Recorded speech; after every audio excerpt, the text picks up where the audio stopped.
Salut les amis, re encore. Euh, bon, on continuait, on continue sur notre,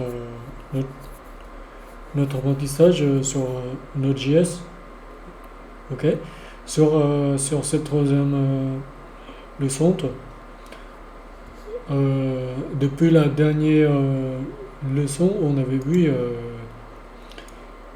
on peut dire tout ce qui est encore basique, ok?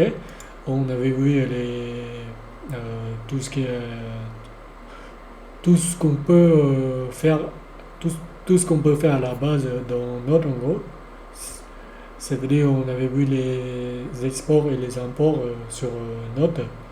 On avait vu les variables dans l'environnement. On avait vu le gros objet, le process, ok? Donc là, dans ce leçon, on va voir les autres modules qui sont intégrés nativement dans Node.js. Ok? Donc là, on va voir les modules SS, F, FS en gros. Voilà. Et puis on va voir les URL modules, et puis on va voir les passes modules, et puis on va voir les OS modules, en gros, tout ce qu'on peut faire avec ça, en gros.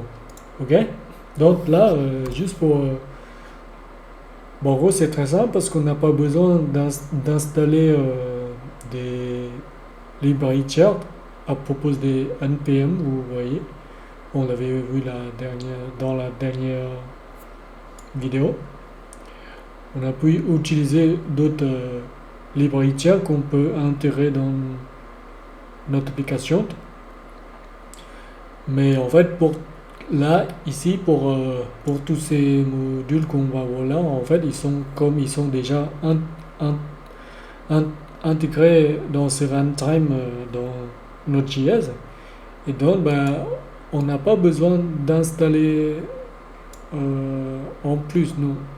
Ils sont déjà là, en gros, ils sont disponibles. Dès qu'on veut les utiliser, il suffit juste qu'on les importe. Voilà, en gros, c'est ça. Tout simplement. Et donc là, je vais importer le module FS, ok? Ben, comme on a fait l'approche du ES module, on l'avait précisé ici, vous voyez, type. Et donc, on va faire la même chose, on va faire import comme du côté client, comme les frameworks, euh, comme notre librairie React, voilà, en gros, on peut faire ça. Donc, on fait import. Import, en, en général, quand vous importez les, les modules comme ça qui sont déjà intégrés dans Node, vous le, vous le renommez à son nom. Voilà, en gros, son nom, c'est de dire SS, ok? Donc, j'importe ça from quoi? Ben, from ce module qui sont déjà intégrés dans Node. Et donc, ben, il suffit juste qu'on importe. Voilà. Maintenant, je vais importer d'autres modules. Voilà, comme ça, on peut voir ensemble tous les autres modules où on peut en fait travailler ensemble. Tous ces autres modules, en fait, ils peuvent s'interagir ensemble, en gros. Ok? Donc, je vais redupliquer juste. Je vais juste en fait changer. Là, j'importe le module URL. Ok? Et puis, je l'importe depuis le module URL. Voilà, tout simplement. Et puis, ben, je vais importer d'autres, c'est le pass. Le pass, le pass module, c'est ce qui relie en fait tout ce qu'on a besoin de travailler sur les chemins de notre fichier qui sont dans notre application en gros. Bon, de toute façon, vous allez le voir. Voilà, du coup, je l'ai importé. Maintenant, pour illustrer cet exemple où on peut, il y a des fois où on peut en fait emmener à bosser avec tous ces modules en gros. Supposons que vous avez une sorte de qu'est-ce qu'on peut dire? Vous avez des fois sur l'application Note, vous avez une espèce de bon, juste pour faire un exemple simple, c'est-à-dire en fait on peut là en gros en fait par exemple sur ce module SF, on peut lire un fichier quel que soit le type. Vous pouvez lire un fichier MP3, vous pouvez lire un fichier vidéo, ou vous pouvez lire même un fichier de texte. Ok? Là, ici, comme dans notre exemple simple, ok? Moi, là, je vais mettre un commentaire pour dire que read file, ok? Voilà, comme ça. Ça, c'est ce qu'on est en train de faire, c'est que on travaille avec le système de fichiers en gros. FS, c'est le, si vous voulez, c'est le file system. Vous voyez, vous pouvez interagir sur le fichier dans votre application en gros. Vous pouvez le lire. Là en gros, supposons on va faire, on va mettre un dossier, ok, ou même peut-être juste un fichier quelque part par là, mais bon, je vais mettre dans un dossier qui s'appelle data, ok, et donc dans ce dossier data, je vais faire un fichier qui s'appelle, qu'est-ce qu'on peut mettre? On peut mettre data, oui, allez, data.txt, ok, voilà, et donc, dans ce fichier, ce que je souhaite, c'est juste pour le moment, je voulais juste mettre un texte simple, hello world, ok? Voilà. Maintenant, avec Node.js, en fait, avec ce module FS, en fait, il nous permet de lire ce fichier depuis notre application, ok? Et donc, pour lire un fichier, c'est très simple. En fait, vous avez beaucoup de méthodes pour lire un fichier. Vous avez les méthodes synchrones, les méthodes asynchrones. En fait, juste une petite info comme ça, ne cherchez pas plus loin, ok?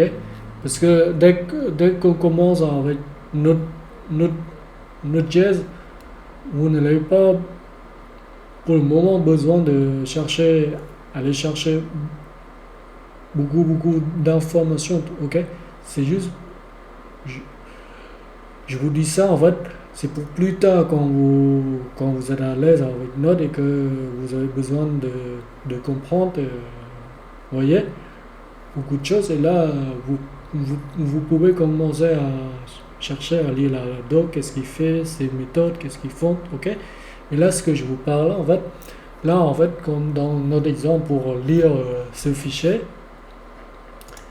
ici, le data.txt qui contient ce texte, en gros, vous avez beaucoup de méthodes qui font de la même chose, sauf que certaines méthodes, ils sont en mode synchrone, et des autres méthodes, ils sont en mode asynchrone. Et alors, qu'est-ce que c'est en fait synchrone? Synchrone, c'est dès que vous utilisez toutes ces méthodes synchrones, votre script, en fait, votre fil d'exécution, en fait, ils seront bloquants. C'était dès que il y a un moment donné que vous lisez, en fait, comme Node.js, je ne vous avais pas dit, en fait, mais bon, pour le moment, c'est pas vraiment important pour qu'on commence, mais juste, j'aurais voulu dès au début qu'on commence le cours, mais bon, c'est pas grave. Mais c'est juste que vous sachiez qu'en fait, Node.js, c'est un single thread. Le single thread, c'est euh, en fait quand Node, quand JS, on peut dire ça en fait, quand JavaScript, en gros, il exécute votre code, mais en fait, Node, Node à la base, il est en single thread, c'est-à-dire il s'exécute ligne par ligne en fait, votre, votre instruction. Ok? Dès à un moment donné qu'il rentre contre une méthode ou un truc comme ça, en fait, et en fait qu'il voit que ces méthodes, c'est synchrone, ok? C'est-à-dire elles sont bloquantes, ben, il ne pourra, il ne pourra rien faire après cette ligne-là. Et il faut que cette ligne, qu'elle soit finie. Et donc, ben, en fait, c'est ça encore, en fait. Single thread, c'est ça. Parce que il ne pouvait pas faire autre chose en attendant. Ok? Mais comme il est single thread, en fait, Node.js, il a été inventé un système pour, en gros, pour contourner ça. En fait, il est toujours en single thread, mais sauf que comme on l'a implémenté une espèce de promesse et les callbacks, c'est un, si vous voulez, c'est en, en fait cette approche, en gros, ça s'appelle dans Node, c'est un book événement en gros. Et en anglais, c'est un event loop. Bon, en gros, ce book d'événements, bon, justement parce qu'il est, parce- pour contourner ce chose, vous voyez, ce limite qui sont comme, comme à la base, il est single thread et que ben, on ne peut pas faire autre chose avant que cette exécution soit finie. Du coup, ils ont inventé cette approche. Ils ont mis en place cet événement de book. En fait, c'est ce qu'il fait, c'est que dès qu'il rencontre une tâche ou une méthode en fait, qui sont synchrones, ok, synchrone, ben, il le met dans cet événement de book, ok, et puis ben, en attendant, il va exécuter votre ligne après. C'est, en gros, c'est-à-dire, au lieu d'attendre, ben, quand il voit que cette tâche, toute, hein, une tâche ou deux tâches, ou même trois, même quatre, si vous voulez, voilà, en gros, dès qu'il rencontre un certain tâche, un certain tâche qui sont bloquants, on peut dire ça, bloquant, c'est-à-dire synchrone. Ok? Dès qu'il rencontre ça, ben, il le met dans cet événement de book et puis ben, il va, si vous voulez, en fait, il va en gros en fait, bosser dessus. Supposons que cette instruction, elle est bloquante, ben, il va bosser dessus. Du coup, il le met à part. Voilà, en gros. Dès que cette instruction il sera résolue, on peut dire ça, il, il, il sera fait, bah, il va le mettre dans le fil d'exécution. En gros, en fait, qu'il est actuellement, si ce fil il est disponible.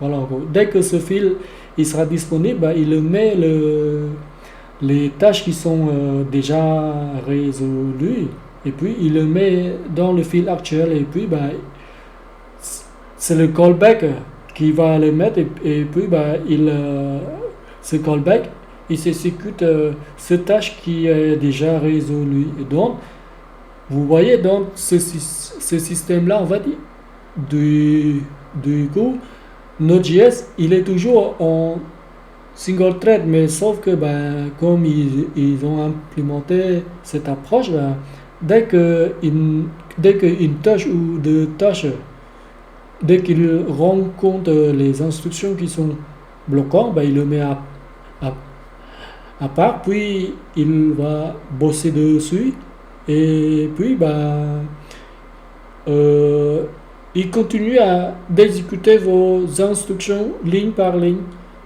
Vous voyez? Et donc, bah, quand les autres qui sont déjà, on peut dire, dès qu'ils ont déjà fini de bosser sur ces tâches qui sont bloquantes, bah, il remet au fil d'exécution de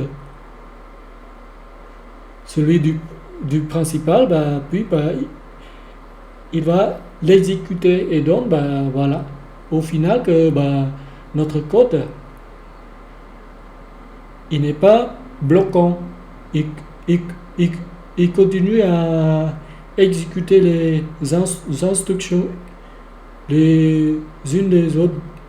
Vous voyez? Bon, ça c'est en termes. Je sais parce que en fait, je me mets à votre place quand j'ai commencé à apprendre Node, ben, j'ai du mal à comprendre ce concept, mais au, au, au fur et à mesure quand vous, vous codez et vous comprenez euh, ces choses-là, ben, normalement ça devrait pas poser le souci en gros. C'est ça à comprendre en gros. Et je vous parlais sur ce qu'on est en train de faire, c'est parce qu'en fait, ce module, ils ont des méthodes qui sont bloquantes et non bloquantes. C'est-à-dire, ils ont des méthodes synchrones et des méthodes asynchrones. OK?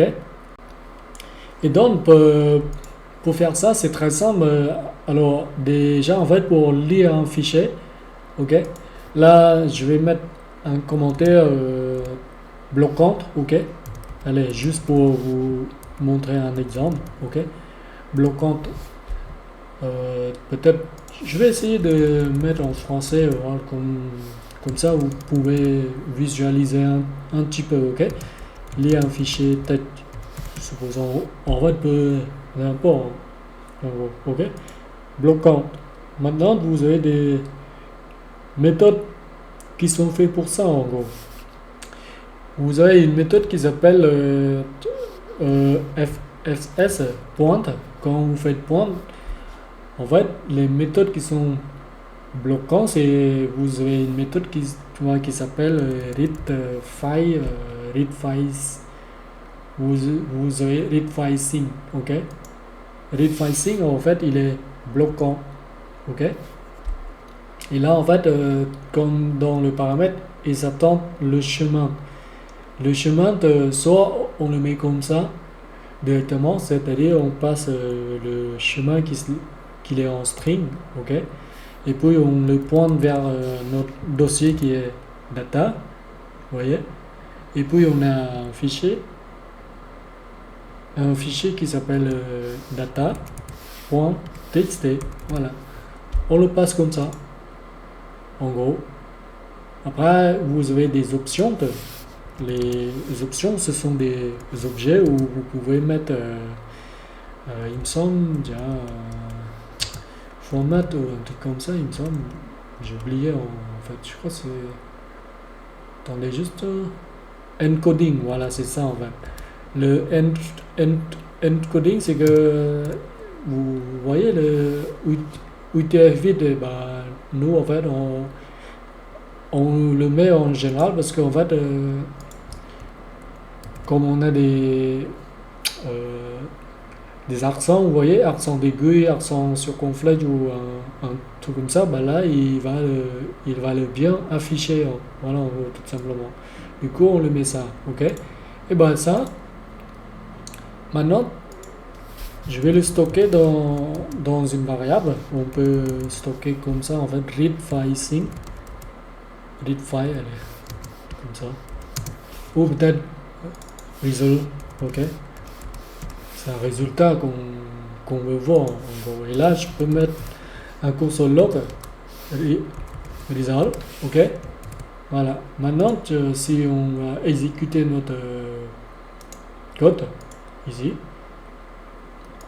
là, je fais npm run dev.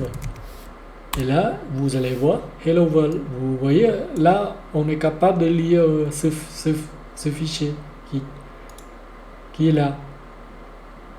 Vous voyez, ça, ce qu'on est en train de faire, c'est que on est en train de bosser avec le système du fichier en gros. Vous voyez, on peut faire des tas de choses. On peut lire, on peut créer un fichier, on peut faire beaucoup de choses avec des fichiers. Mais là, ce que je vous montre là, c'est un exemple basique où on peut interagir avec le fichier. Ok? Et là, en fait, ce code-là, c'est un code bloquant. Ok? C'est-à-dire, en fait, supposons on met un console log ici, vous voyez, int, ok? Je veux log la console log int et puis je le mets ici, 2, ici. Supposons, ici, ce sont vos autres instructions, ok? Là, comme JavaScript, comme note, il est single thread, on peut dire ça, il lit vos instructions une seule à la fois, ligne par ligne, et ben,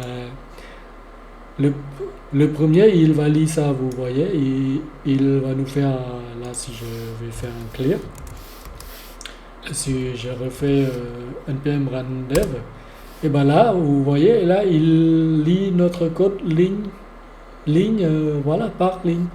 La première ligne, qui est la ligne 25, ici, ben, il va lire, bon, ça, en fait, ce sont des imports, du coup, il va aussi le voir, mais bon, comme c'est juste des imports, c'est juste, ben, il va en gros, en fait, passer votre ligne comme ça, en gros, une par une, vous voyez, et maintenant, jusqu'à la ligne 25, bah, il voit un log, un console log, bah, il va nous afficher un. Et donc là, c'est une instruction, vous voyez. Et donc, bah, puis, là en fait, comme ce sont des commentaires, bah, il ne va pas le lire, c'est juste les commentaires à nous. Ok, donc il va en gros continuer. Il va continuer et puis bah, il voit ça, ok. Il va en gros exécuter tout ce qu'il faut, mais sachez que ce code-là, il est bloquant, ok. Bon, là, on le voit instantanément parce que notre fichier, il contient juste une petite phrase comme ça, vous voyez, et le voit, mais supposons que vous avez beaucoup de contenu, beaucoup de texte dedans, ben, il va en fait, il va passer de temps à lire ça pour mettre ça dans la console, et puis ben, à la fin, ben, après qu'il a fini de faire ce qu'il fait, en gros, voilà, c'est-à-dire il va loguer toutes ces textes. Mais bon, pour l'instant, on a juste Hello World, donc c'est vraiment vite fait, quoi. Ok, mais supposons si vous avez beaucoup de texte, bah, il va encore en fait passer à lire ça avant d'afficher le console log qui est le 2. Vous voyez, cette instruction, le dernier instruction. Et donc là, ce code-là, il est bloquant. Ok, et donc, bah, là, je vous montre une méthode de ce module qui est bloquant. Ok, et donc, bah, c'est-à-dire, avant qu'il lit le dernier console log, le dernier instruction, bah, il doit finir cette instruction qui est avant le dernier d'abord, et puis bah, il va lire ça. Et c'est pour ça qu'on voit 1, et puis hello world, et puis le 2. Vous voyez? Il lit dans l'ordre, en gros, si vous voulez. Et donc, si vous avez des choses qui mettent du temps à être résolutes, on peut dire ça, oui. En général, supposons que vous avez un appel API pour récupérer vos données depuis un serveur, ben, ça, il met du temps, vous voyez. Et donc, ben, il faut le faire en mode asynchrone. Et dès que vous avez des résultats, ben, dès qu'il aura obtenu tous ces résultats, ben, il vous passera en dernier, mais en attendant, il va en fait continuer d'exécuter le code. Sauf que là, ce qu'on est en train de faire, ben, il est bloquant.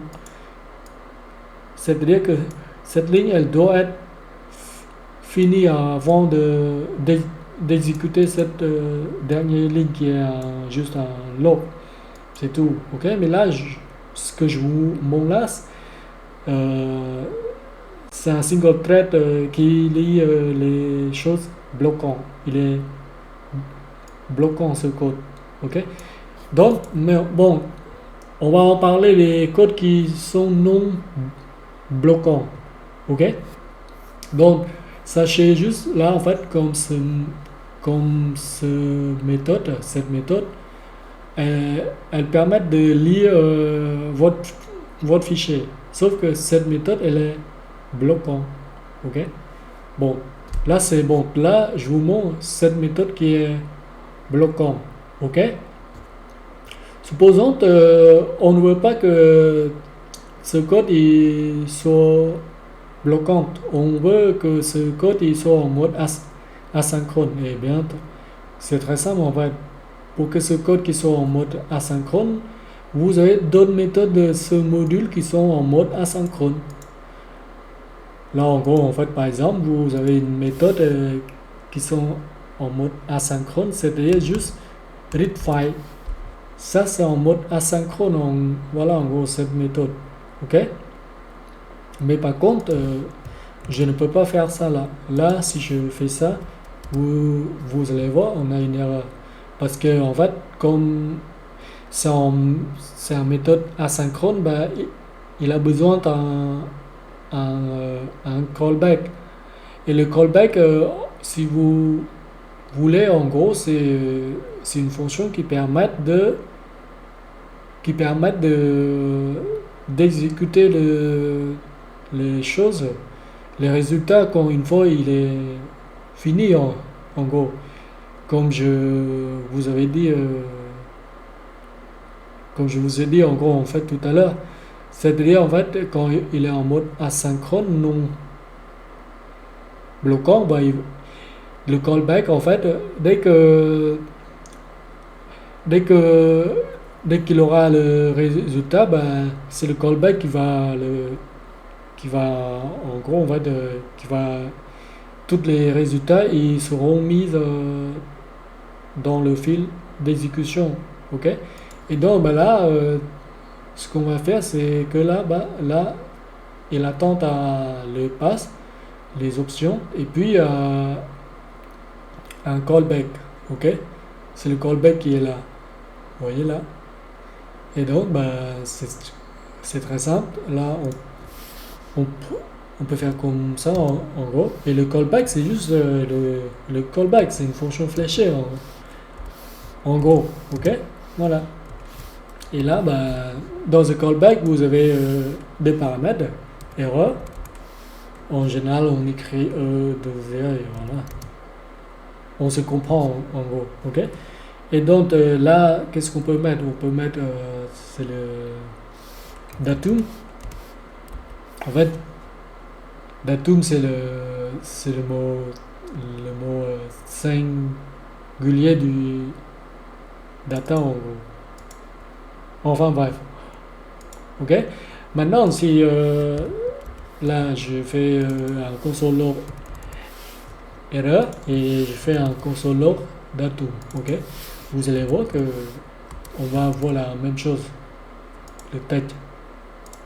Maintenant, si je réexécute notre dossier, on va dire notre script, ben là, vous voyez, là, Vous voyez la différence entre les codes qui sont bloquants et les... Là, c'est avant on a cette erreur qu'on n'a pas encore en fait passé les callbacks. Ok? Donc, le code qui est bloquant, on l'avait vu, il exécute notre code ligne par ligne. Vous voyez, il y a un console log 1 et puis bah, il lit ce fichier, puis il y travaille bien en gros, parce que comme notre fichier il n'est pas, il n'y a pas beaucoup de contenu, il est, il est rapide, mais bon, ça c'est bloquant parce qu'il lit dans l'ordre, vous voyez, et que là, qu'on vient de le faire là, avec le code qui est non bloquant, ok, là, là c'est plutôt non bloquant maintenant, ok, et là on voit bien le résultat là, vous voyez, maintenant ils ne sont plus dans l'ordre, c'est parce qu'en fait, comme il est non bloquant, c'est-à-dire, bon, en attendant que tu vas me donner le résultat, le contenu de ce texte, ben moi, en attendant, je franchis. C'est-à-dire, ben moi, en attendant que toi, en fait, tu me passes le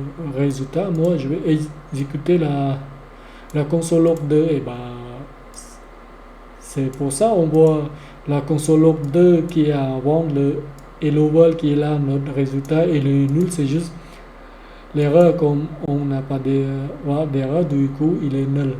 Vous voyez, je peux très bien de ne pas l'afficher, mais on peut très bien en fait tester si jamais on a une erreur, on va lever une erreur, vous voyez. Donc voilà, c'est ça.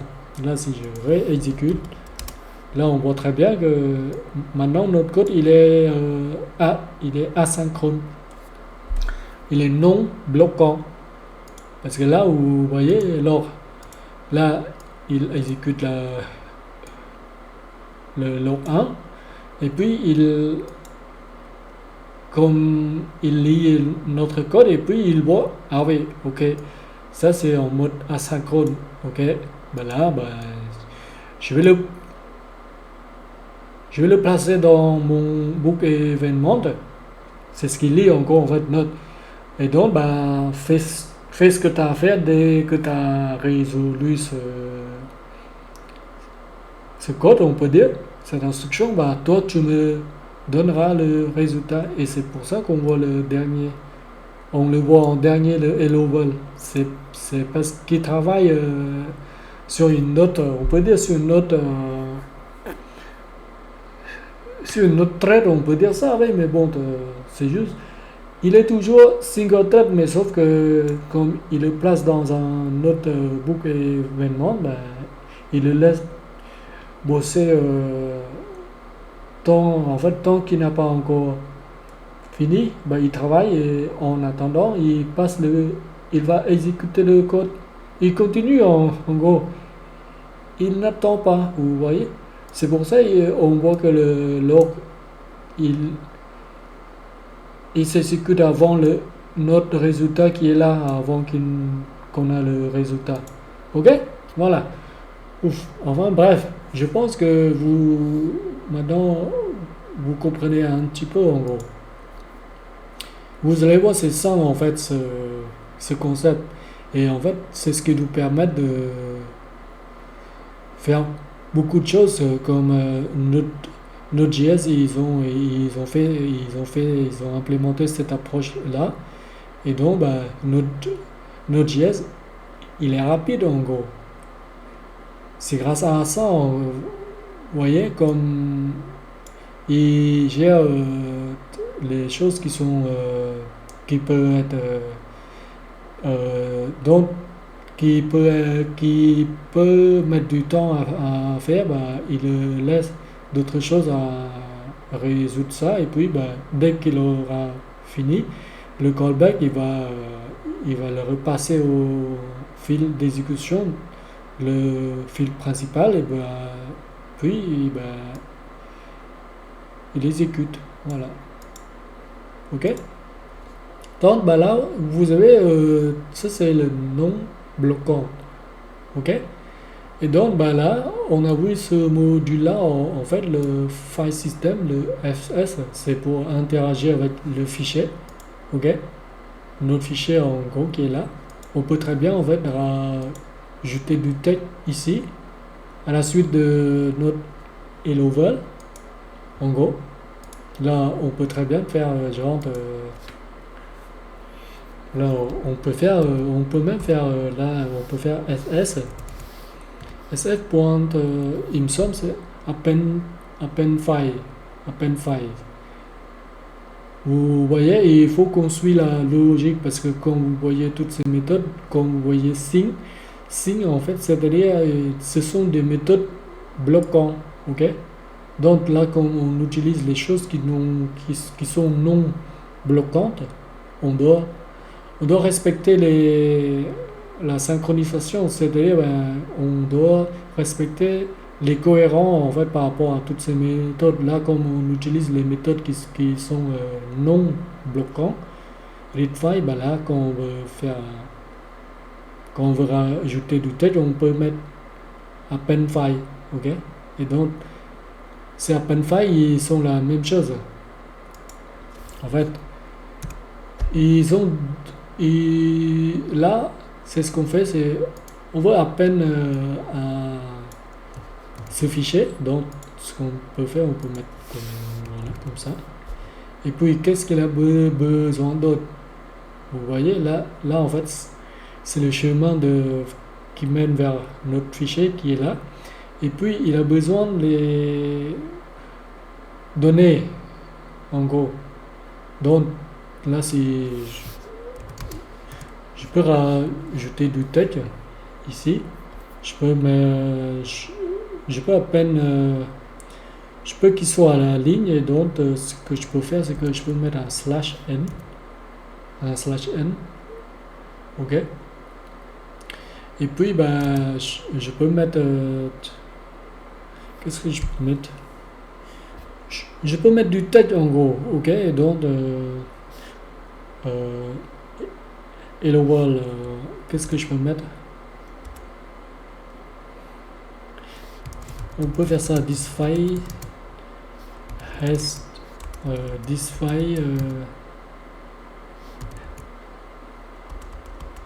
have been appended.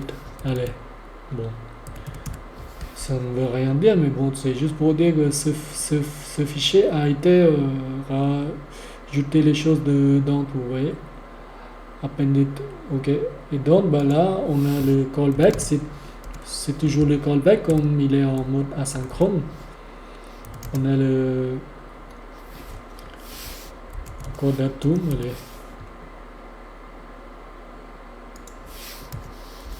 Là ce que je vous montre là, c'est on s'interagit avec le fichier en gros, ok. Et donc ce que je fais, c'est que je vais afficher ça encore une fois, voilà.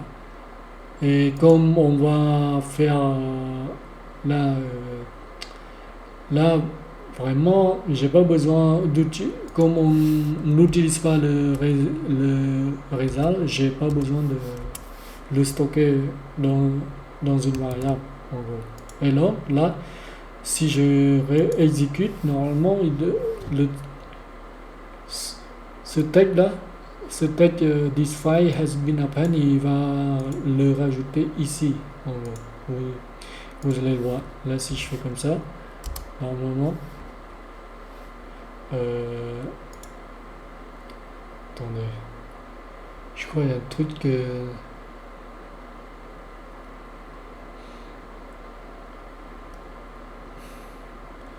j'ai mal fait quelque part. Ah si, ouais, voilà. Vous voyez, là c'est bon, là c'est normal parce que là on voit undefined, c'est normal, c'est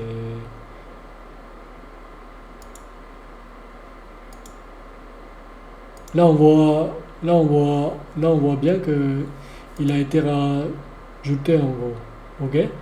Et donc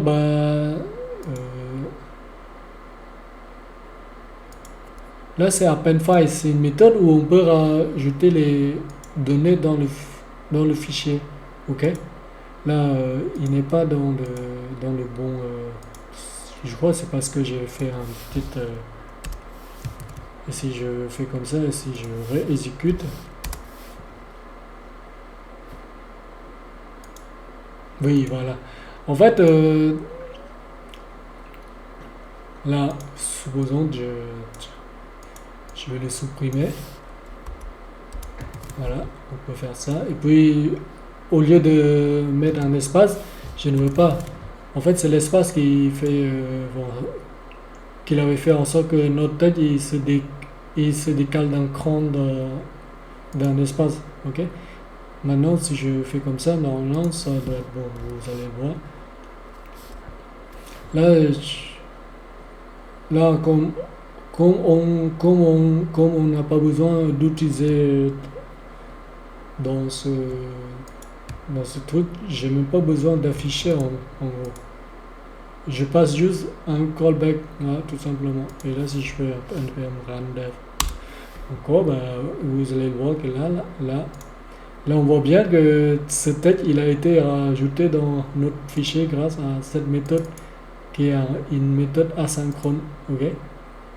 Et quoi qu'il en soit, vous aurez besoin le callback. Si vous ne mettez pas ça, ben, vous aurez des erreurs. Et là, si je refais, vous allez voir, on a une erreur, vous voyez. Parce qu'il a besoin d'un callback pour savoir si c'est bon ou non, vous voyez. Et c'est le callback qui... Voilà. Là, il faut juste... Je le remets, le point virgule. Et là, c'est bon. C'est un nouveau... là, comme on a refait encore, ben, il va refaire encore une autre tête qui est la même chose. Tout simplement. Parce qu'on avait fait 2 fois. Ok. Et voilà. Bon, là, c'est un exemple basique, c'est tout. Ah, voilà. Et donc, là, on a interagi avec ce module FS, qui est un module pour le système du fichier. En fait, dans les programmations, vous avez... Comme PHP aussi, en fait, en PHP aussi, vous pouvez interagir avec le système du fichier en gros. Ok. Et ils font à peu près de la même chose, de différents syntaxes. Voilà, tout simplement, sauf que là, nous, ici, en JavaScript, et donc, les syntaxes sont un petit peu différents, les méthodes, ils sont un petit peu différentes, comme nom, vous voyez. Mais dans le principe, ils font de la même chose. Ok. Sachez juste, on a ce module pour interagir avec les fichiers. Ok. Et là, on lit bien un fichier de texte, mais vous pouvez très bien lire un fichier MP3, un fichier audio, mais bon, vous voyez, c'est la même chose. Et donc, voilà, vous avez ça, en fait, toutes ces méthodes-là pour voir. Moi, je vous laisse. Et là, en fait, sur ce système-là,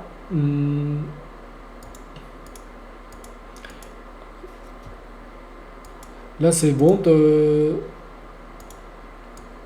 Là, je vais juste en fait supprimer. Ça, je vais supprimer. Ok. Maintenant, on peut le lire. Ok. On peut lire un fichier. On peut à peine. On peut rajouter des choses dedans. Bon, ça, c'est juste des méthodes. Je ne vais pas vous montrer d'autres méthodes dans cette vidéo, sinon ça finira jamais. C'est à vous de fouiller dans la doc et voir quelle méthode vous pouvez utiliser. Ok. Là, en gros, supposons que vous avez d'autres méthodes encore, vous avez d'autres méthodes. Là, ce qu'on a déjà vu, ça c'est il fait la même chose, sauf il est bloquant. Ok. Là, on l'a vu, vous avez. De toute façon, vous avez les descriptions ici en gros, ok. Vous avez la méthode le close. Après que vous avez lu un fichier, vous pouvez fermer ce fichier, ok. vous avez copié, vous avez des tas de choses. Vous avez le create read stream, ça il fait à peu près la même chose. Sauf que lui, en fait, le create read stream, en fait, il est bon quand on veut juste lire des petits morceaux d'un fichier. En fait, il est idéal quand on travaille avec l'extension comme MP4, l'extension des vidéos, vous voyez, l'extension MP3, tout ça, il est idéal sur cette méthode-là. Moi, je vous conseille de faire ça. Je ne vais pas vous montrer en exemple ici, c'est parce que déjà la vidéo ça va être long et que on ne va jamais finir le cours si on doit apprendre de 0 jusqu'à 100%, vous voyez. C'est ce qu'on veut, c'est que on va apprendre juste les bases pour qu'on puisse manipuler notre JS tout simplement. Et quand une fois on a les bases, nous on peut très bien d'aller encore un petit peu dans notre cran pour expérimenter d'autres choses, d'autres méthodes, d'autres fonctionnalités, ce qu'il a dans le ventre, voilà, tout simplement. Ok. Et donc voilà, et donc là on a vu le système FF, le module FS. Maintenant je vous montre le module URL, ok. Et donc là juste un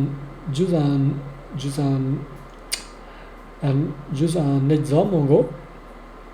Et il me semble on peut même faire ça en fait si vous voulez. On peut faire supposons on peut lire un fichier avec async et wait. Ok. Et c'est très simple.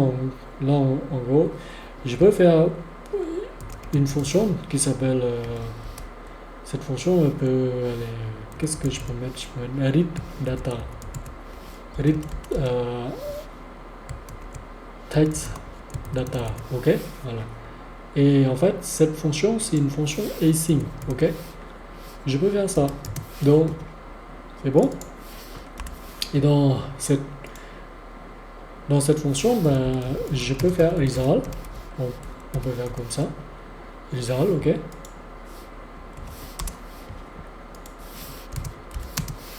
Du coup, comme ma fonction elle est déjà async, je peux mettre la clé, enfin je veux dire le mot-clé await, ok. Await, qu'est-ce qu'on fait? Await ss pour quoi? Et vous avez une méthode qui est aussi lire un fichier. Je crois que c'est toujours en fait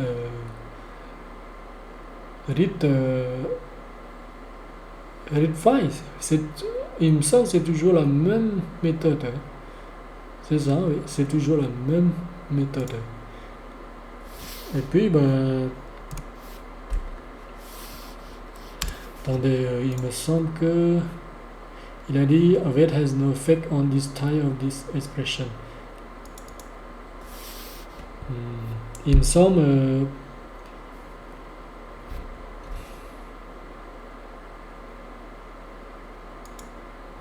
attendez, parce qu'il me semble pour lire un fichier avec async await, vous avez le module qu'on peut importer depuis il me semble. Attendez, read file. Oui, voilà, read file ss promise, voilà. En fait, ils ont mis à notre disposition cette méthode qui ressemble à une méthode qu'on a déjà vu là, ici vous voyez, sauf que en fait celui-là c'est notre méthode qui est dans le même module et sauf que il marche avec la promise, c'est-à-dire async et await, en gros. Et donc, on doit importer spécifiquement depuis ça, depuis ce module slash promise, ok, et puis on prend ça, ok. Et donc, ce qu'on fait, c'est que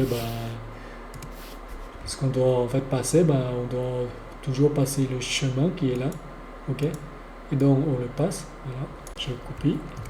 Et comme on travaille avec ici avec cette méthode, elle n'a pas besoin de callback.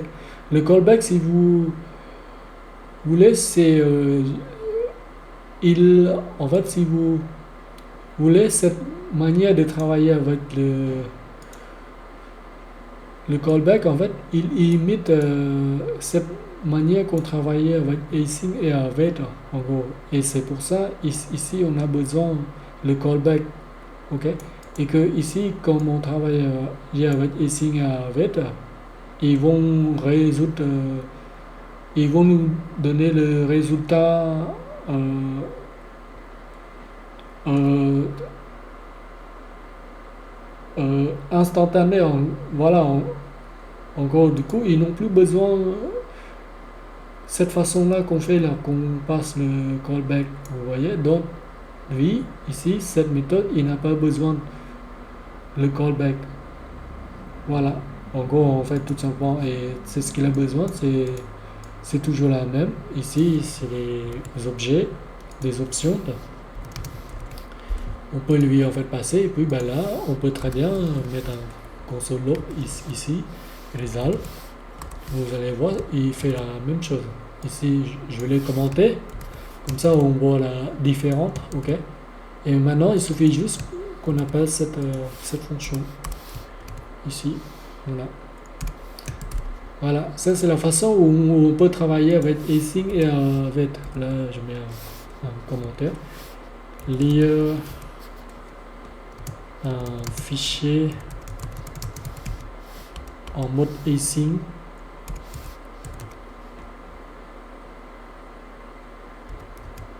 et avec. Voilà. Maintenant, si je re-exécute, il fait la même chose.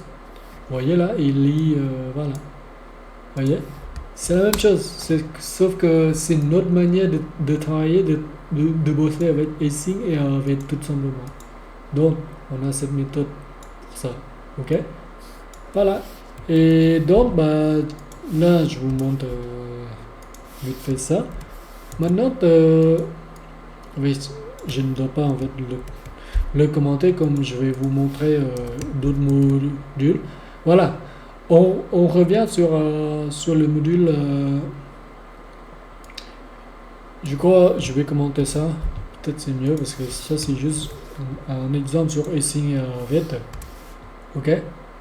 Mais par contre, je le garde ici pour vous montrer parce on va interagir avec d'autres modules qui s'appellent URL et pass. Vous voyez, pour le moment, on passe en dur notre chemin. Parfois, on a besoin des chemins absolus, c'est-à-dire, parce qu'en fait, les chemins absolus, ils sont fiables, ok? Ils sont fiables, en fait, ils sont fiables par rapport au chemin relatif, ok? Ça, en fait, c'est le chemin relatif, c'est-à-dire, on sait que notre fichier, il se trouve à la racine de notre projet, du coup, on fait slash, puis on accède à ce dossier, data, puis on prend ce fichier. Vous voyez, ça, c'est le chemin relatif.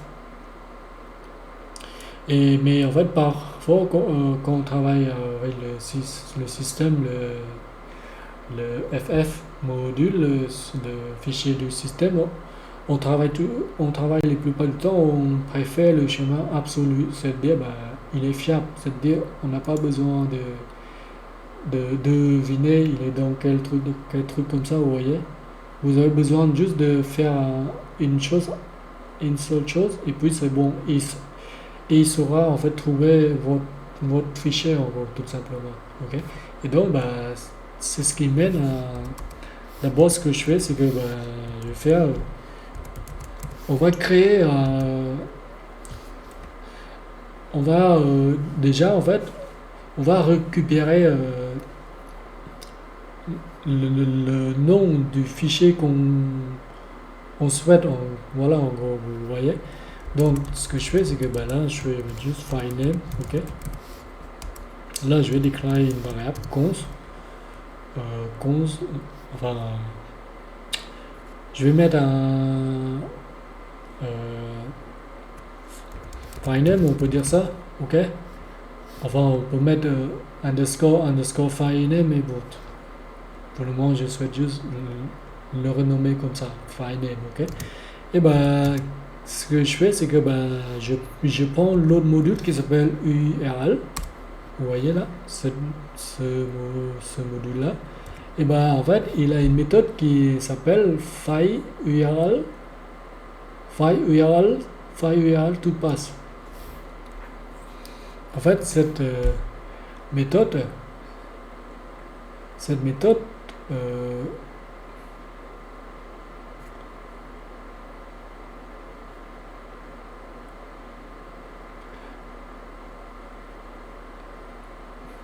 oui, enfin, je veux dire, cette méthode, tout ce qu'on veut, en fait, c'est qu'on met un port, ok. Je vous explique. Un port point meta, ok, point meta point file name, ok. Enfin, je veux dire point URL. Et ben ça, si je vous fais un console log, vous allez voir qu'est-ce que c'est. Comme ça, j'ai pas besoin de vous dire en plus. Vous allez comprendre qu'est-ce que c'est ça, ok. Maintenant, si je réexécute notre fichier, voilà, on voit, vous voyez, file name. Là, j'ai mis ici comme l'indication. Et puis, on a ce chemin, vous voyez. Ce chemin, c'est quoi? Et ben, c'est juste le chemin que notre fichier là, qui est là, en fait, actuellement, c'est-à-dire le script qu'on travaille dessus, voilà, en gros. Vous voyez ça? C'est le chemin on est en train de bosser dessus. C'est-à-dire index.js qui est dans notre projet qui s'appelle Node.js, voilà, tirer course. Voyez? Et donc là,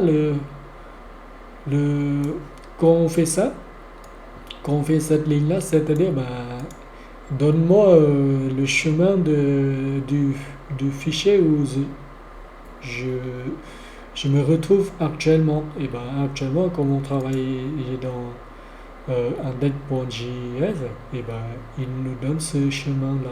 Ok? D'accord? Voilà. Et donc, ben, en fait, maintenant, ce que je veux, c'est... Maintenant, je veux faire un autre truc. Je veux prendre la door name. Qu'est-ce que c'est en fait la door name? Et ben, si vous voulez, c'est le chemin du dossier. En gros, door name, c'est ça. En gros, ok? Je crois que c'est avec un E ou un truc comme ça. Enfin bref, on va voir.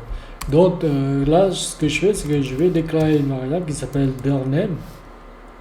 Ok? Door name. Et puis, bah, qu'est-ce que je fais? Bah, je vais faire un pass. Je vais prendre d'autres modules qui est pass. Ok? Pass point quoi? Et ben point door name.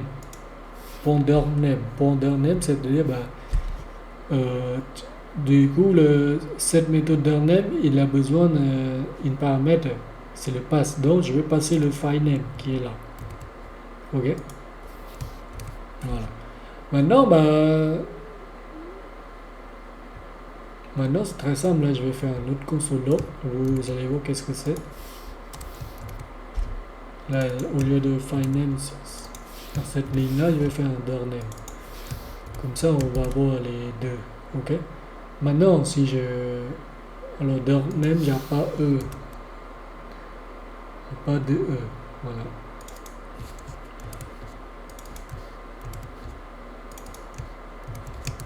Voilà. Et donc là, si je exécute, bon, on va voir. Là c'est le file name, ok? Et le dirname, eh ben, c'est très simple. Le dirname, il nous donne juste le dossier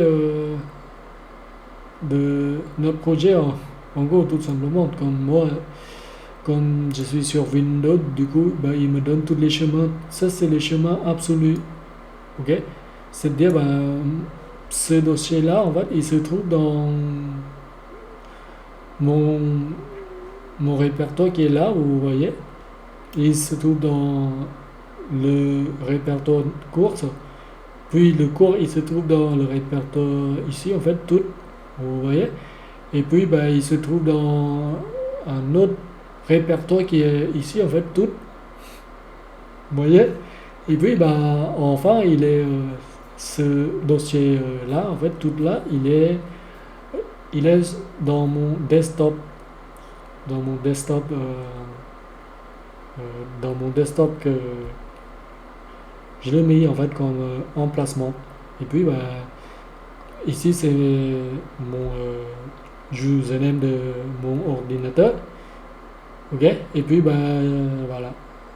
Ça, c'est le dossier d'utilisateur de mon PC, tout simplement. Et puis, tout ça, bah, il se trouve dans mon disque dur qui s'appelle C, tout simplement. Et donc, bah, vous voyez, maintenant, et pourquoi je voulais vous montrer ça? Eh bien, c'est important ça, là. Ces deux choses-là, en fait, c'est important. Là, je vais essayer de les placer ensemble, comme ça on peut visualiser ensemble. Ok. Maintenant, on comprend que ça, c'est le dirname. Là, je mets ici, comme ça on peut visualiser un petit peu. Ici, c'est le file name. Voilà. Ok, donc, bon, on voit que là, c'est notre dossier, vous voyez. Notre dossier ici court. Et donc, comme notre data qui est là, qui est ici en gros, et ben maintenant, ce qu'on fait, c'est que ben là, comme on a notre dirname qui est là, maintenant, ce que je veux, c'est que maintenant, je ne veux plus en fait rentrer ce fichier en dur comme ça, en gros. Ok. C'est-à-dire, je ne vais pas mettre le chemin relatif. Moi, ce que je souhaite, c'est que je veux qu'il me retrouve ce fichier-là. Ok. À partir du chemin absolu. Et ben, je crois, si je ne dis pas des bêtises, et ben, c'est très simple. Ce que je fais maintenant, c'est que maintenant, je vais juste mettre comme ça, en fait. Data pass. On peut faire ça, ouais. On peut mettre pass data. Allez. C'est pour dire le chemin de mon fichier. Ok. File pass. Oui, on peut mettre comme ça, en fait, file pass. Voilà. File pass, ce que je veux, c'est que je vais faire comme ça. Je vais faire un pass parce qu'on a besoin de le pass, ce truc là, ok. Et donc, qu'est-ce que je fais? Je vais appeler la méthode join parce que moi, je veux en fait concaténer tous ensemble, ok. Qu'est-ce que je veux faire le join? Je veux joindre mon dirname, ok. Ok, je veux joindre mon dirname ici. Du coup, je le passe, ok. Et puis, je vais passer, je vais prendre, je vais aller dans le dossier data, et donc je vais faire data, comme ça. Et puis, je veux qu'il va chercher mon fichier. Voilà, qu'est-ce que je fais? Et puis, je veux qu'il va chercher mon fichier qui s'appelle data.txt. Voilà, tout simplement. Maintenant, on a notre file pass. Maintenant, si je fais un console log de file pass, vous allez voir, il va retrouver notre fichier. Voilà. Maintenant, si je refais, regardez bien cette indication dans notre log file pass. Ok. Maintenant, si je réexécute, je crois que j'ai un problème. Il a dit. Ah oui, parce que là, en fait, pour le moment, je vais commenter ça parce que là, comme on a supprimé notre chemin qui sont relatifs, du coup, il ne retrouve plus. C'est pour ça qu'on a cette erreur. Je vais faire un clear d'abord. On va le refaire juste pour voir le file pass, qu'est-ce que c'est. Et ben, vous voyez le file pass. Voilà, le file pass, ben, tout simplement, comme on a fait un join, on concatène depuis le chemin absolu. On a déjà notre chemin absolu, c'est-à-dire il va jusqu'à notre JS. Voilà, en gros, on va tirer court. Et puis, ben, ce qu'on fait, c'est juste, on va en fait concaténer le dossier data dans notre JS. Voilà, tirer course. Et puis, on va encore concaténer data.txt qui est dans ce dossier data. Et d'autres, on a notre chemin pour le fichier, pour ce fichier. Et donc, maintenant, il suffit juste, au lieu d'écrire le chemin relatif, on l'écrit en dur, on devine il se trouve où, vous voyez. Des fois, il n'est pas fiable et donc, bah, comme maintenant on a notre chemin absolu, il sait où se trouve notre fichier, bah, il suffit juste qu'on passe le file pass ici, tout simplement. Et maintenant, vous allez voir, on voit toujours le hello-world parce qu'il va retrouver ce fichier grâce à ça. Grâce à ces lignes-là, en gros. Là, je vais supprimer parce que je vais les commenter. Hein. Ok. Maintenant, si je réexécute, et voilà, vous voyez, hello world. Ça marche de la même manière, sauf que cette fois-ci, on n'écrit plus en dû à la main, on ne voit plus deviner ce fichier, il se trouve où. Des fois, on n'a pas la tête, vous voyez, et c'est pour ça qu'on a besoin de travailler avec ce genre de modules qui existent nativement dans Node. On le prend et puis on l'utilise tout simplement. C'est très pratique, toutes ces choses-là. Ok. Et aussi, en fait, vous pouvez faire ça. Vous pouvez, des fois, vous pouvez faire. Vous allez voir resolve ici, en gros. Ben, en fait, si je change juste join à la place de join, je mets resolve, ben, ça ne change à rien. C'est la même chose, en fait. En fait, si vous voulez la méthode join, en gros, ils permettent juste de faire la concaténation entre les strings, on peut dire ça, les chemins, les strings, en gros. Ils concatènent, ok, le join. Et puis, ben, c'est tout, mais le resolve, en gros, il fait de la même chose, sauf que le resolve, c'est que, ben, il est beaucoup plus fiable, on peut dire ça, oui. Parce qu'en fait, si vous voulez, en gros, ben, là, si, supposons, je ne mets pas ça, vous allez voir qu'il me semble que ça va marcher. Ah non, ça marche pas. J'ai un define. Oui, c'est normal, j'ai oublié. Là, si je ne fais juste ça, vous voyez, j'utilise plus ça. Pour le moment, je n'utilise plus. Là, je vous montre juste ici, en gros. Je mets en gros, en fait, comme ça, direct.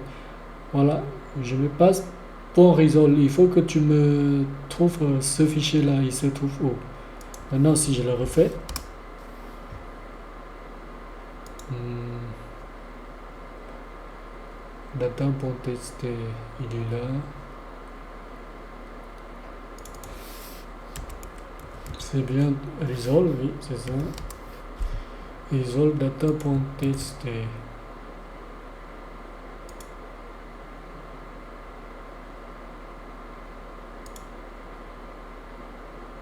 Alors, il a besoin d'un pass. Je vois, je l'ai mal utilisé, c'est juste.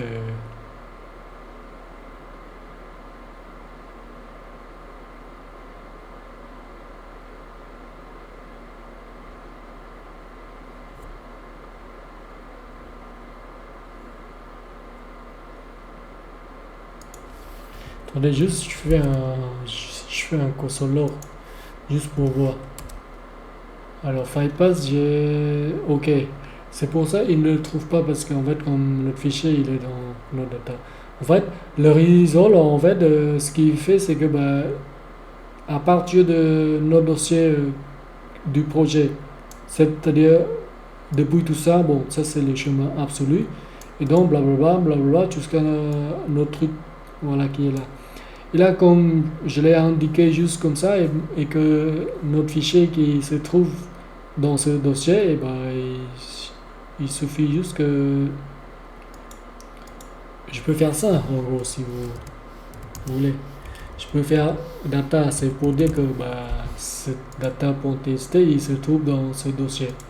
Maintenant, si je le refais, c'est pas un problème, vous voyez là c'est bon, ça marche de la même chose. Ok, voilà. Mais oui que là, ben, oui que là, si vous voulez, oui que là, on a déjà notre dossier qui est là. Ok. On- mais en fait, en général, on préfère de cette approche-là, en fait, parce qu'elle est beaucoup plus fiable, parce qu'on on va d'abord en fait, récupérer le chemin absolu de notre projet, et puis bah, on fait les choses en fait après, en gros, ok? Mais bon, sachez juste que vous pouvez faire ça, en gros, ok? Tout simplement. Et là, si je refais la même chose, ça marche de la même chose. Là, si je fais comme ça, euh, ou soit je peux faire ça, vous allez voir, je peux faire ça. Je peux faire euh, data et puis je peux faire slash. Voilà. Maintenant, comme on a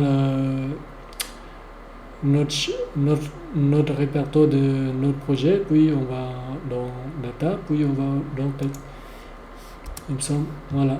Ça c'est bon, vous voyez, c'est la même chose. Et donc, ça marchera. Mais bon, comme on a déjà les chemins absolus, j'ai l'intendant d'utiliser le join, ok? Parce que le join, il permet de, voilà, comme il a dit, il va joindre bout à bout votre string, votre chemin, en gros. Je préfère faire de cette approche-là, mais bon. Après, en fait, chacun de sa préférence, ok? Et voilà, ça marche de la même chose. Bon, je crois que je ne vous ai dit pas des bêtises, ok? Et donc, bah voilà, là, je vous ai montré les modules où on peut manipuler avec les modules nativement en Node.js. Ok? On avait vu les FS. On peut faire des tas de choses. Vous pouvez créer des vous pouvez en fait créer un fichier parce que ce, ce module il permet. En fait, là, si je fais un FS, SS point, il me semble c'est create. Et non, c'est plutôt, je crois que c'est plutôt Rai, un truc comme ça, il me semble. Oui, vous voyez, vous avez les méthodes non bloquantes, vous avez les méthodes bloquantes. C'est ce qu'on avait vu en fait. Sauf que l'autre c'est pour lire, là c'est pour si vous voulez, pour en gros, pour écrire, en gros. Ok? Et donc, je vous suggère à regarder dans là-dedans, chaque méthode, ils ont un but spécifique pour faire des tâches spécifiques, donc n'hésitez pas. Ok? Ok? Même moi, juste en gros, pour vous dire, je ne retiens pas toutes ces méthodes-là. Dès que j'ai besoin dans mon logique, dès que j'ai besoin que mon code il a besoin de faire un telle chose, ben, il faut que je cherche et puis ben, je retrouve les méthodes qui sont faites pour un but précis, en gros, tout simplement. Voilà. Et voilà, du coup, on a vu le module URL. Ben, là, c'est. Bon, je ne vous ai pas montré tout, mais bon, vous comprenez en fait. Maintenant, là, si je fais juste un consoleur URL, vous allez voir, là, on va exécuter notre projet. Bah, vous voyez, c'est un gros objet où il a des tas de choses. Vous avez la méthode URL search param où vous pouvez en fait chercher les paramètres, les query strings, les trucs comme ça. En fait, tout ce qui est tout ça, en fait, toutes ces méthodes-là. Là, on a utilisé la méthode file to file pass. Vous voyez là, la méthode, on a utilisé la méthode file URL point file URL to pass. Là, vous voyez, file URL to pass. Et ben voilà. On a utilisé une de ces méthodes qui existent. Après, vous avez format, vous avez beaucoup de choses. C'est pour par rapport à ce que vous avez en tête, ce que vous voulez faire en gros. Donc n'hésitez pas à aller chercher qu'est-ce que c'est, voilà tout ça, ok. Et donc bah, là c'est bon, et donc on a vu les passes, les modules passes. Du coup on a pu manipuler un petit peu avec ce module où on peut récupérer le répertoire du projet, notre projet qui est là, le principal, le chemin absolu. On peut manipuler, après vous avez d'autres choses en fait. Là si je fais un pass, point, vous voyez, dès que vous avez besoin, vous pouvez voir, vous avez its name, il me semble c'est l'extension, ok. Et donc vous avez la méthode qu'on a pu utiliser, join. Base name, vous avez des tas de choses. Resolve, on avait vu. Vous avez pass, on va le voir quand on va travailler avec le module HTTP. Sans framework, bien sûr, sans Express. Ok. Et voilà, et donc, ben, je pense que franchement, j'ai plein de choses à apprendre. On ne pourra pas en fait tout apprendre. C'est juste, il faut juste qu'on ait des trucs de base et puis on va découvrir plus tard, tout simplement. Okay. Moi, je connais pas tout, juste pour vous dire que je suis loin d'être, voilà, tout simplement. Et donc, ben, qu'est-ce qu'on peut voir d'autre? Là, on voit la concept qui est le code qui est bloquant aussi, qui est non bloquant. Okay. On a vu ce qu'on peut aussi en fait travailler avec tous ces modules en mode asynchrone, c'est-à-dire l'approche du async et await. On a vu le système de callback, le event loop de notre JS, en gros, voilà. Bah, quoi d'autre? Bah, je crois que c'est bon. Maintenant, il nous reste quoi? Il nous reste le module OS1. Wow. Ok, c'est pas un problème. Du coup, on va importer et puis on va juste voir qu'est-ce qu'il a en fait, qu'est-ce qu'il sait. Le module OS, j'ai pu travailler avec le module OS quand j'ai travaillé dans la dernière entreprise que j'ai été, parce que j'ai dû en fait travailler, juste pour vous dire une petite info, j'ai dû utiliser ce module pour récupérer la mémoire euh, que en gros consomme l'application que j'ai fait pour un client de mon entreprise. Parce qu'on a besoin de savoir cette application elle consomme en gros combien de mémoire en gros quand elle se charge. Vous voyez? Et voilà, c'est juste c'est utile voilà en gros. Et là, vous allez voir si je fais un console log, je fais un log de cet objet là, OS, ok? Et ben là, si on exécute, et ben vous voyez là, là, vous voyez là, on a pas mal de choses. Voilà, on a pas mal de choses, hein. Bon, ça c'est le log avant. Mais par contre, on a pas mal de choses, vous voyez là. Là, on a free mem, il me semble, c'est une fonction. On a le hostname, c'est une fonction aussi. Alors, juste pour vous montrer comment on peut récupérer la mémoire, la free mémoire, il me semble. J'ai oublié, en fait, tellement c'est rare qu'on travaille avec ce module là qui s'appelle OS. Et là, si je fais os. Vous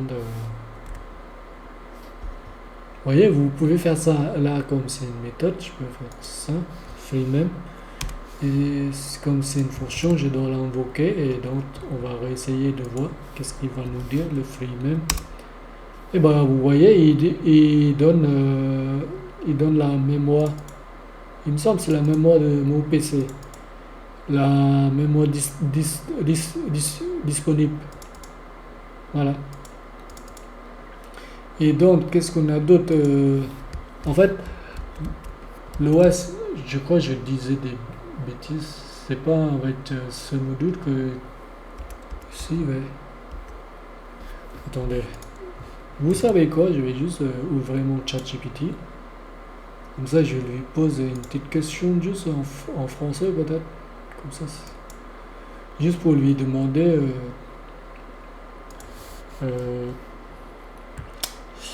c'est bien de... J'oubliais, mais bon, c'est bien de... Via le module OS de Node.js qu'on peut savoir la consommation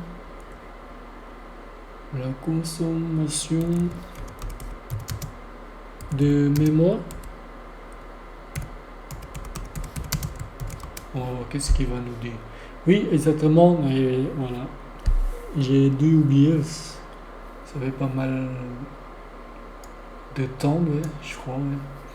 Donc, oui, exactement, le module OS permet d'accéder à des informations au système dans la mémoire utilisée. Par exemple, tu peux récupérer la mémoire totale disponible avec OS.total mem. Oui, c'est ce qu'on vient de faire, en fait, la mémoire libre. Oui, free mem, cela retourne la mémoire en octet. Voici un petit exemple simple. Ok.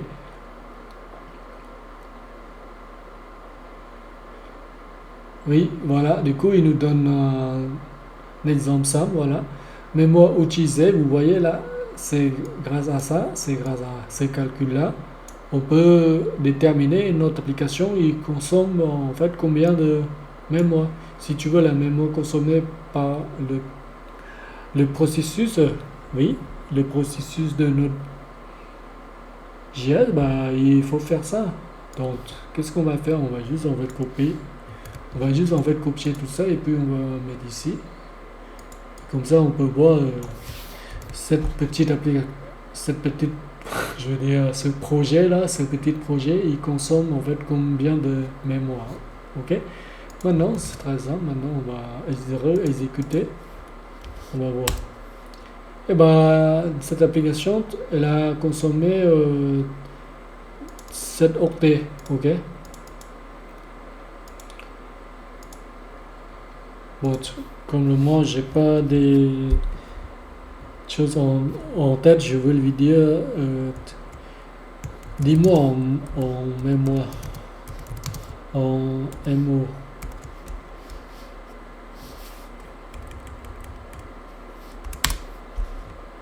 Voilà. Alors, ce qu'il fait, c'est que bah, il va faire ça. Bon, on va le recopier, comme ça, parce que là, il va le convertir en mémoire en faisant ses calculs. Ce, ce calcul, en gros. Donc, on va le remplacer. Voilà. Maintenant, on va le exécuter. Tu vois, je vais commenter tout ça parce qu'on a déjà vu. Vous voyez? Voilà. Donc, même ça aussi, je vais le commenter. Ça, pareil, je vais le commenter. On a déjà vu. Dans tous les cas, on a déjà vu. Maintenant, ce qu'on voit, c'est ce module. Ici, pareil. C'est ce module OS. Uniquement, juste pour vous montrer. Maintenant, on voit que notre application, il a consommé mémoire utilisée. Là, ben, il a encore va consommer cette mémoire-là. C'est 1000 MO. C'est ça, hein? Oui.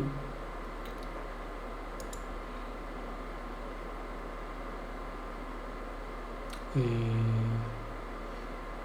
donc, je trouve que c'est un petit peu beaucoup quand même. Attends, juste pour être sûr, donc c'est l'application de notes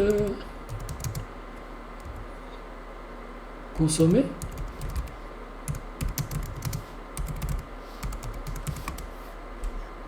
Pas exactement, mais c'est pour ça.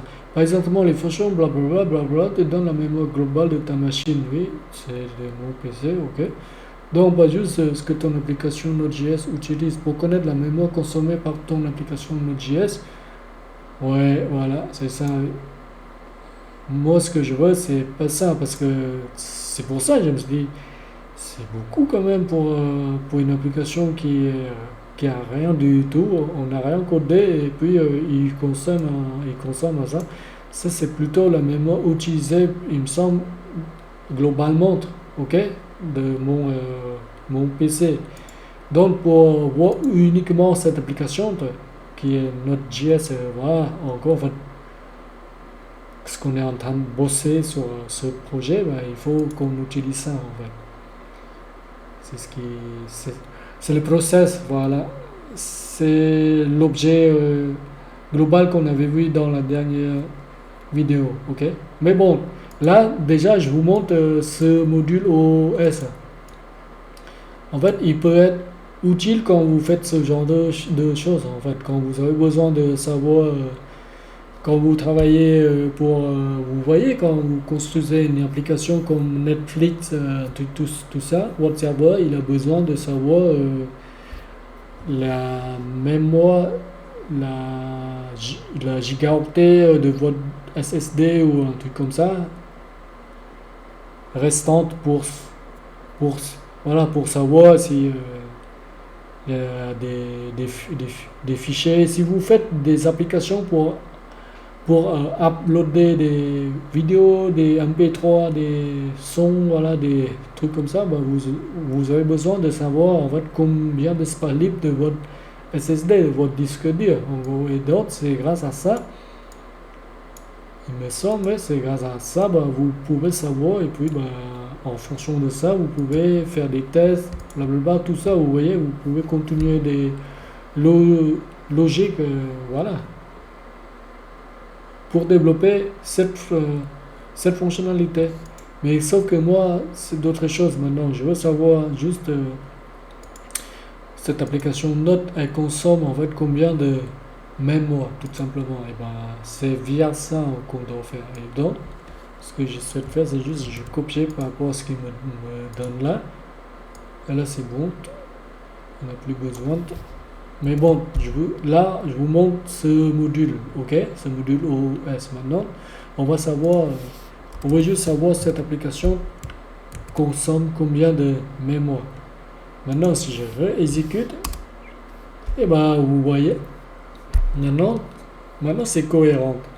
Voilà. Maintenant, c'est cohérent. Maintenant, on peut voir que toute notre application, on peut voir tout ce qui est heap, le heap total, il est combien, le heap utilisé, le mémoire externe, vous voyez. Voilà, donc on peut voir que cette application, en fait, elle consomme très peu, vous voyez. Elle consomme juste, bon, franchement, son heap total, il est que 5, blablabla, vous voyez, mémoire. Et donc, globalement, elle consomme très peu, vous voyez. Elle dépasse même pas 6 MO. Et donc, c'est cohérent parce que là, elle a rien, on n'a rien codé, mais c'est juste pour savoir si votre application elle consomme en fait combien de mémoire. Et c'est grâce à ça, vous pouvez savoir si vous devez augmenter la mémoire ou non, si vous devez déployer votre application en ligne vers le cloud ou un truc comme ça, vous voyez. Et donc, c'est utile. Et donc, ça mène encore à que je vous reparler encore de ce gros objet, c'est le process. Ok? Parce que ce gros objet, il est important aussi dans notre. En gros, en fait, si vous voulez, c'est l'objet global. C'est l'objet, on peut accéder dans notre application. Vous voyez, partout. Ce qui suffit juste d'écrire cet objet et puis en fonction de nos besoins, on peut accéder aux méthodes, aux propriétés, peu n'importe, tout simplement. Et donc, ben, je pense que c'est bon. Cette vidéo, elle est encore 1h32. Et malgré on avait vu tout ça, vous voyez, on avait vu tout ça. On a vu, franchement, on a vu vraiment très peu. Hein. Mais bon, en fait, c'est le but de ce leçon. C'est ce que je souhaite vous montrer, c'est ces modules de base qui sont utiles dans l'autre et voilà. C'est pour ça on a vu ça et puis on a pu expérimenter un petit peu sur la consommation des mémoires de notre application Note. Et puis voilà, c'est mieux aussi. Et voilà. Et voilà, je crois que c'est bon. Je crois qu'on a vu ça dans ce vidéo. Ok, dans ce leçon. D'accord. Et donc, je vous dis, dans la prochaine vidéo, on va passer pas mal de temps sur la dernière leçon. Ce sera la dernière leçon. On va consacrer notre temps à ce module HTTP. Parce que le but d'apprendre l'autre, c'est de construire un serveur et puis on va construire un système d'API REST comme le projet qu'on avait déjà fait, le projet en PHP, vous voyez, le serveur du PHP, on a construit ce projet. Et bien le serveur, il n'attend là et puis ben, il écoute votre demande de HTTP. Et puis, ben, en fonction des routes, ben, il va vous retourner des réponses en particulier par rapport à cette demande. Et justement, dans Node.js, bon, on peut faire ça. On peut implémenter un serveur web, et puis on peut implémenter euh, la, l'API REST, et puis en fonction des demandes du client, on peut leur retourner ce qu'il veut, en gros, tout simplement. Et donc, c'est ce qui nous mène à apprendre cet autre module qui s'appelle le module HTTP. Ok? Et donc, moi, je vous dis, dans la prochaine leçon, on va apprendre ça. Et puis, je pense, on va finir les bases en mode. On va être capable d'apprendre les, les, les frameworks de Node.js. Ok? Parce que là, vous voyez, ce qu'on est en train de faire, c'est que on apprend les bases de Node, et puis quand on a les bases, on peut attaquer les frameworks. Les frameworks spécifiquement qui sont déjà en fait écrits au-dessus de Node. C'est-à-dire, il prend toutes les choses qui existent dans Node, et puis si vous voulez, en fait, toutes ces frameworks, toutes ces frameworks, ils facilitent la vie, et c'est pour ça. Mais bon, avant d'attaquer à tous ces frameworks, il faut qu'on sache manipuler Node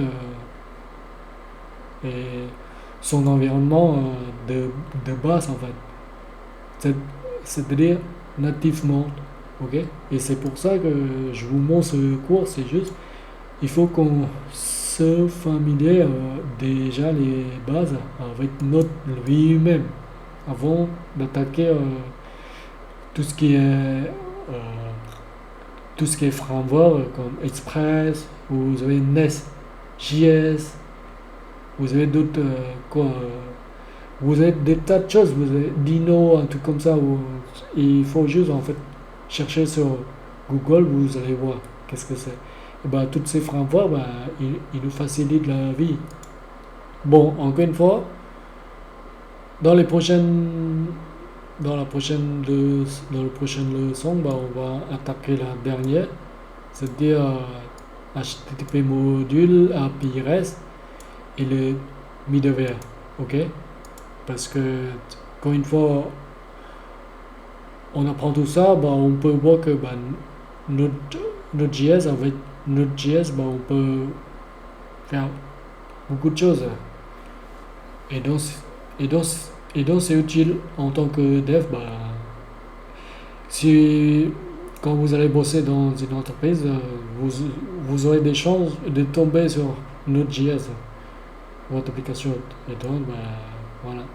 Comme on a déjà les bases, on va découvrir d'autres choses, et en faisant ça, à force de faire ça, de travailler en même temps et découvrir d'autres choses, c'est comme ça on s'améliore, on progresse, tout simplement. Ok? Voilà. Et donc, là, je vais supprimer parce que oui, on l'a déjà vu. Ok? Là, comme on a déjà vu, donc, ce que je fais, c'est que je fais un git checkout -f. Enfin, ça c'est Git. Normalement, vous connaissez. Normalement, en fait, cette commande, c'est que je reviens au point de départ.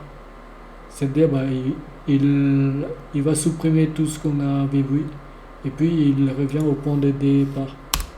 Voilà, vous voyez. Bon, là, comme on a déjà vu ces modules dans cette vidéo, donc ce que je souhaite, c'est juste dans la prochaine vidéo, on va attaquer le dernier. Voilà. Mais par contre, ici, du coup, comme on a déjà vu, du coup, j'ai pas besoin de le garder, ce fichier, ce dossier. Du coup, je le supprime. Voilà, tout simplement. Et donc, j'ai rien modifié comme code, et donc, c'est bon. Ok? Donc, c'est bon. Dans cette leçon, on a vu le SF module, on a vu le URL module, on a vu le pass module, On a vu le OS module, il sert pas mal. Celui-là, il sert pas mal de choses. Le file system. Ok. Voilà. Donc, dans la prochaine vidéo, on va voir ça. Le dernier module, HTTP module et toutes ces choses qui sont utiles par rapport à ce module.